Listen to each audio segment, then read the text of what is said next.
আর কিছুক্ষণ সময় আছে রে বাবারা, তাড়াতাড়ি চলে আসো। তোমাদেরকে হাতে পায়ে ধরে বলছি, আর সময় অপেক্ষা করো না। এমনিতে আমরা অধৈর্য হারা হয়ে গেছি রে বাবারা, তাড়াতাড়ি চলে আসো। জি, প্রধান অতিথি আইছে, ইনশাল্লাহ বাকিটা পরে হইব আমরা।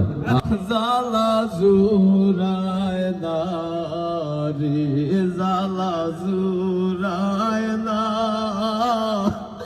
জালা জুরায় না রে, ঠিক না বেটে? ও বন্ধুরা, আর কিছুক্ষণ সময় আছে রে বাবারা, তাড়াতাড়ি চলে আসো। তোমাদেরকে হাতে পায়ে ধরে বলছি, আর সময় অপেক্ষা করো না। এমনিতে আমরা অধৈর্য হারা হয়ে গেছি রে বাবারা, তাড়াতাড়ি চলে আসো। জি, প্রধান অতিথি আইছে, ইনশাল্লাহ বাকিটা পরে হইব আমরা। আমিন।